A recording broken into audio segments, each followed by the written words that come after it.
Teman-temanku,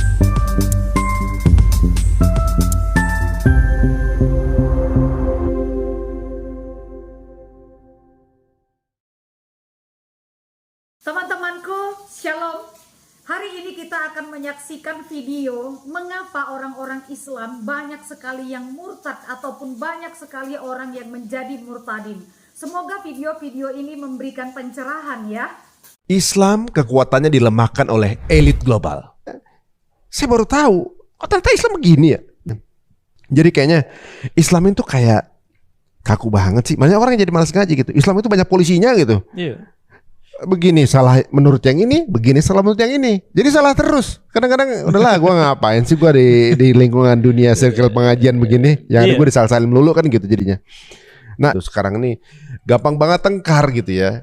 Beda dikit bubar-bubaran gitu. Beda dikit tazir-taziran gitu kan. Ya. Banyak kalian. Wah, Nanti dulu. kan kau membangunkan singa yang sedang tidur ya? Ya, nanti dulu. Kau Hehe. bangunkan dulu ya.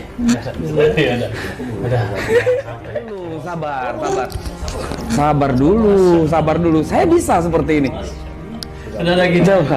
Ya jangan kayak gitu. Kan lucu. Kan kita kan baik-baik. Ditambah lagi. Apakah kurang sempurna? Bukan seperti itu yang saya maksud.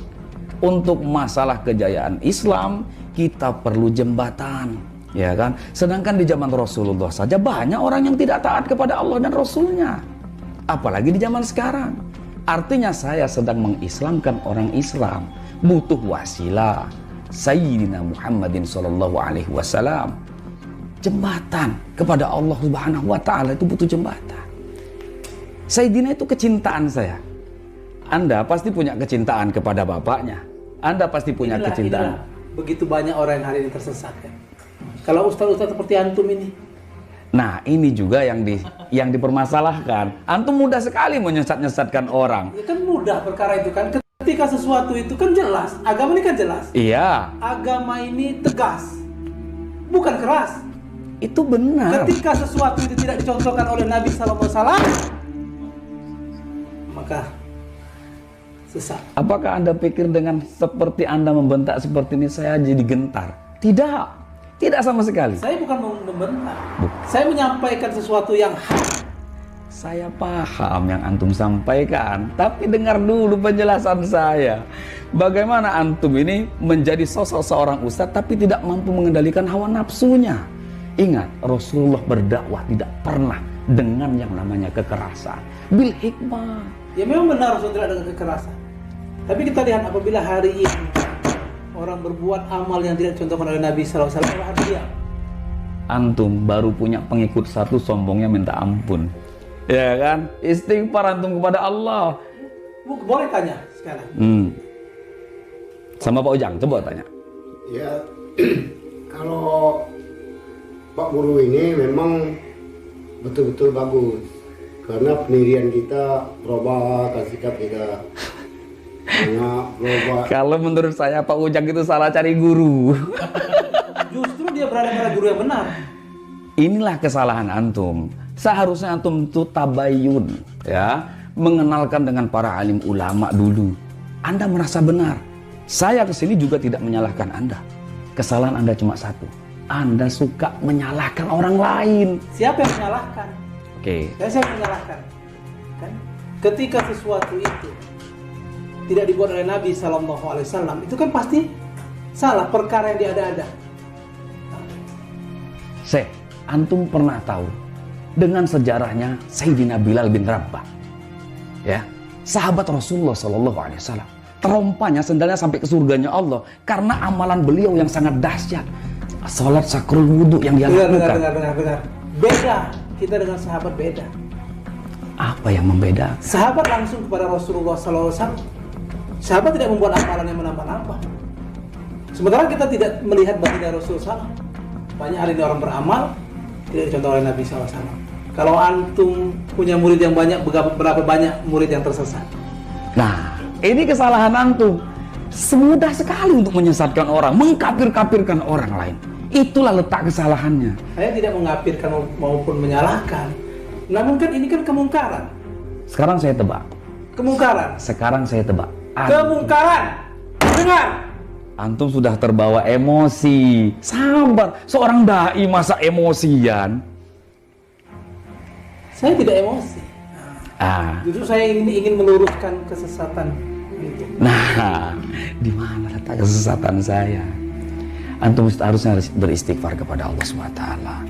Antum yang beristighfar, bukan saya. Innamal mu'minuna ikhwatun. Antum tahu dalil ini, kita ini bersaudara. Ketika kita satu akidah, satu keyakinan ini bersaudara.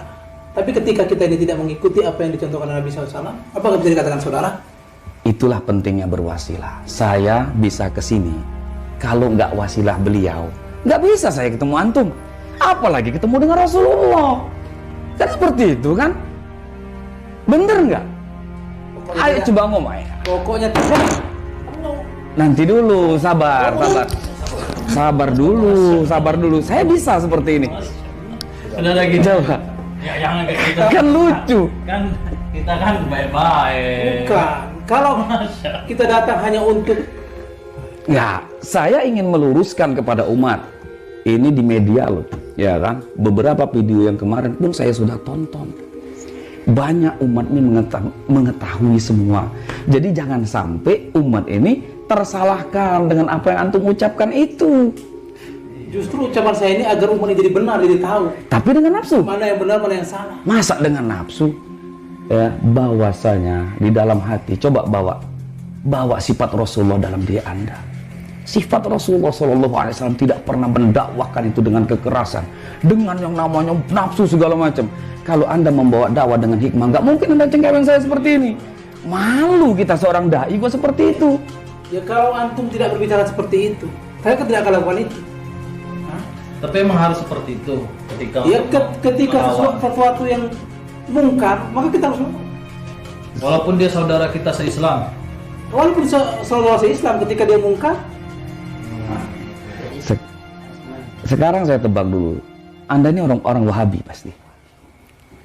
Anda tidak boleh bohong. Sekarang apa? Ya kan? Anda pasti orang Wahabi. bukan. Kenapa Anda bisa berkata demikian? Saya ini orang yang mengikuti salafus soleh. Itu sama saja, kawan. Kata kamu sama. Sama saja. Kata saya tidak. Sebetulnya orang-orang seperti Anda itu justru malah bertaklid buta kepada guru Anda. Siapa yang taklid buta pada guru? Sedangkan Anda tadi berkata bahwasanya itulah manusia tersesat dengan meyakini kepada guru-gurunya. Ini kan jembatan. Sekarang saya tanya, kamu punya guru, sedangkan dia saja hampir bertaklid buta kepada Anda. Dia tidak bertaklid buta, justru dia menemukan guru yang benar. Di mana letak benarnya kalau Anda selalu menyalahkan orang lain? Sekarang saya kasih tahu, iblis laknatullah alaihi dikeluarkan oleh Allah dari surganya. Kenapa? Merasa dirinya lebih baik, merasa dirinya paling benar daripada orang lain. Saya tidak merasa paling benar, juga paling baik. Namun saya merasa berada di jalan yang benar. Itulah letak kesalahan Anda. Coba Anda tabayun. Banyak para alim ulama di Indonesia ini. Bukan cuma 1-2 gelintir saja. Antum sudah belajar 1-2 gelintir, antum sudah merangkum keseluruhan. Ya kan? Apakah alim ulama ada jaminan? Saya tanya, paham. Saya tanya, kamu sekarang ada jaminan? Kalau saya berkata demikian, ya kan? Saya hanya kepada Allah Subhanahu wa taala saya serahkan. Urusan masalah jaminan itu wilayah Allah, bukan wilayah saya. Kamu aja nggak bisa menjamin, antum aja nggak bisa menjamin. Kalau saya bisa menjamin, antum mau bicara apa sekarang? Kullu ummatin yadkhulul jannah illa man aba. Itu kata Rasulullah kan?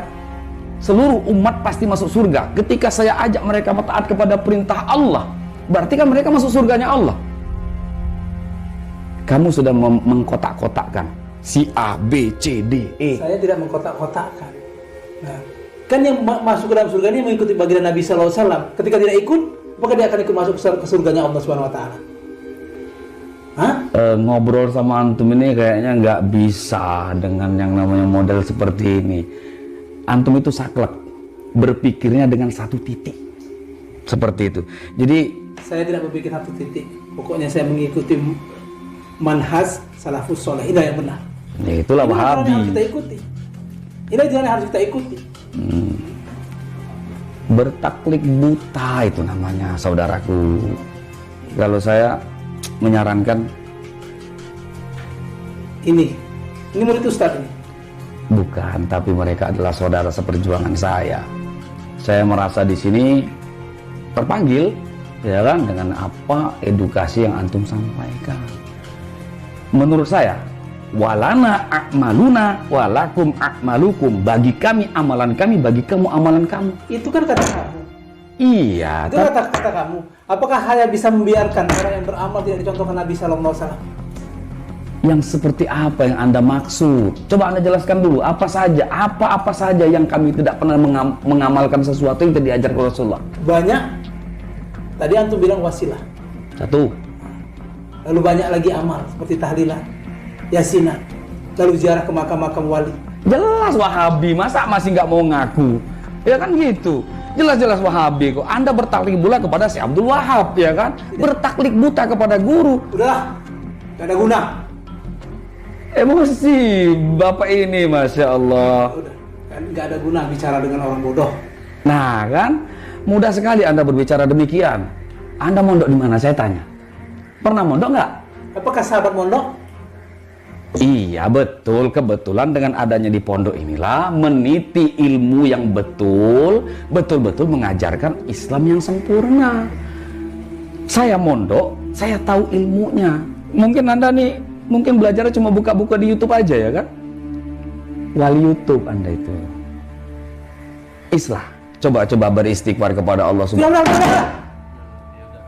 Yaudah gini aja lah, kita nggak usah banyak kalian. Wah, Nanti dulu. Baik-baik kan. kamu membangunkan singa yang sedang tidur. Ya, nanti dulu. Hehe. Bangunkan dulu ya. Udah sampai emosi lah kita kan. Logik saat itu kalau begitu. Jadi kadang-kadang misalnya gini, ya lu kan Islam, tapi kan lu bukan Islam ini, Nah, gitu kan? itu dia. Lu kan Islam, tapi lu bukan Islam ini, gitu. Iya. Kesannya Rasulullah SAW dulu waktu orang mau masuk Islam cukup syahadat, selesai lu orang Islam. Betul. Berarti syaratnya kita tuh Simpel. lebih tinggi dari Nabi gitu. Iya. Nabi bilang udah syahadat, udah Islam selesai. Iya.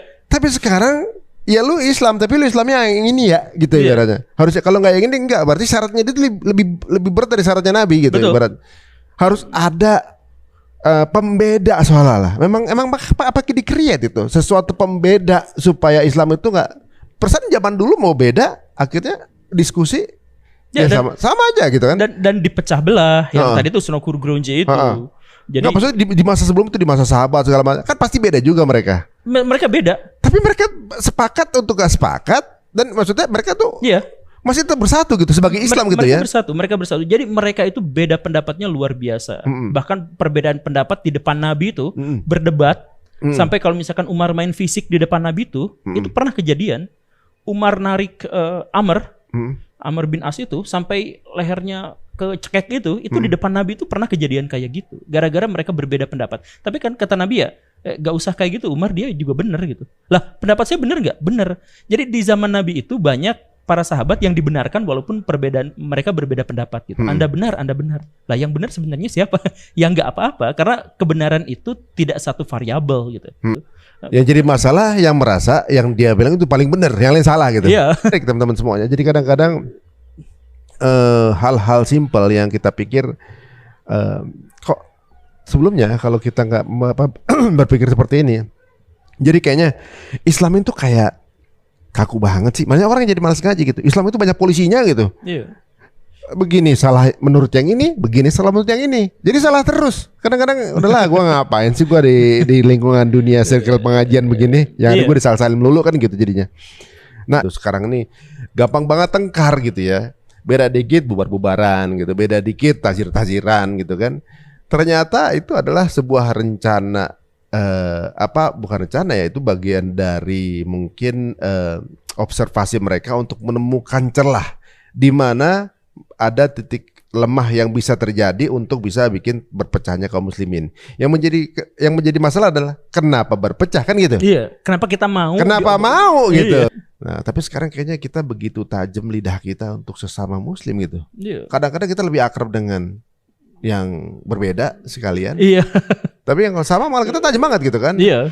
Gitu. Maksudnya justru kalau saya di postingan yang komplain dengan ketidaksempurnaan itu orang muslim sendiri. Iya. Ini salah nih menurut ini nggak sesuai sunnah nih, habis aja kita udah gitu. Padahal kita masih sama-sama muslim gitu kan. Yang postingan kedugem didiemin aja. Ya begitulah. Tapi lumayan ya ternyata ya, lumayan kebongkar ini pola pikir saya bahwa ternyata misteri kenapa sih Islam maksudnya berbeda pengajian sedikit, beda bendera sedikit, rasanya kayak udah beda keyakinan gitu. Iya. Ternyata usut punya usut yang baru saya dengar ini. Oh, benar juga, begini jangan-jangan gitu kan. Ini sesuatu yang mungkin kalau teman-teman ini nggak sependapat, monggo silakan adu data. Nah, kita diskusikan aja gitu. Bukan udah titik gitu. Saya di kolom komentar tuh kesel kalau misalkan Anda itu tidak tahu apa-apa, titik aja. Ya ayo diskusikan tidak tahu apa-apanya itu bagian mana gitu. Jebakan yang sama masih berlaku berulang-ulang terhadap kita. Ya karena apa? Karena kitanya tidak mau introspeksi. Kita tidak kan Umar setiap mau tidur tuh dia introspeksi gitu kan. Kesalahan saya apa, evaluasi diri gitu kan. Nah, kita setiap dievaluasi marah-marah. Saya misalkan Defense. kemarin saya mengkritik. Kenapa pesantren-pesantren kita banyak yang kotor gitu. Anda benci terhadap Islam, lah kok disebut benci pada Islam, disebut anti-Islam.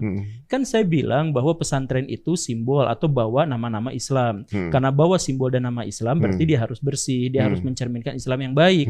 Kalau misalkan dia di situ kotor, di situ budugan misalkan, di situ anak-anak yang di bawah umur ngerokok dan sebagainya, ya harus kita kritik. Karena apa? Karena dia bawa simbol Islam. Malah saya yang dihujat gara-gara anti terhadap Islam. Ya karena itu, karena turut.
Dimaksud dengan fanatisme itu adalah rasa suka tanpa kontrol.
Itu aja contoh gitu ya. Ada seorang ustadz. Ustadz itu sebenarnya kalau misalkan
Ya, tapi apapun itu, mereka akan berusaha sekuat tenaga membuat kita tidak berpikir.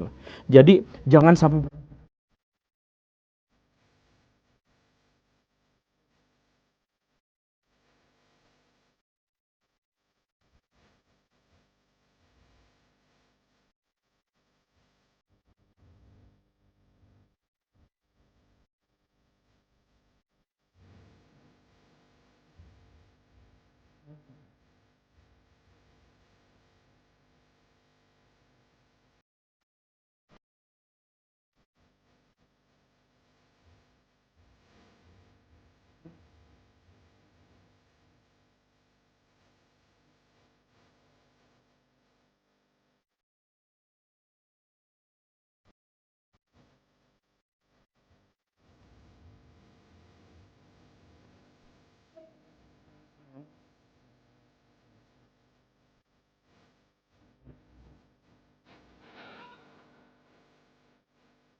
Teman-temanku, firman Tuhan di dalam kitab Kolose 3 ayat 13 sampai 14 berkata, "Sabarlah kamu seorang terhadap yang lain, dan ampunilah seorang akan yang lain.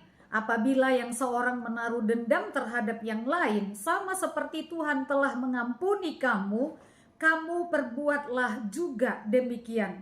Dan di atas semuanya itu, kenakanlah kasih sebagai pengikat yang mempersatukan dan menyempurnakan." Teman-teman, tanpa kesadaran, tanpa kasih, tanpa pengampunan, maka kita akan saling menyakiti, kita akan saling bertengkar, kita akan saling menjatuhkan dan menjerumuskan.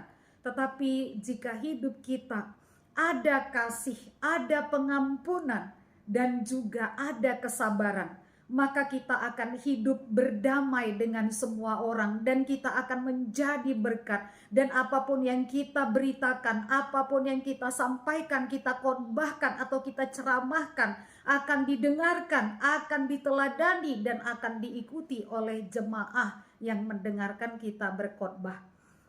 Jadi teman-temanku, berhati-hatilah dan jadilah teladan yang baik untuk jamaah, untuk umat ataupun untuk orang-orang yang kita pimpin dan kita ajari akan suatu pembelajaran agama, agar mereka juga mau mengikuti Tuhan dan juga mendengarkan apa yang kita sampaikan. Tuhan Yesus memberkati.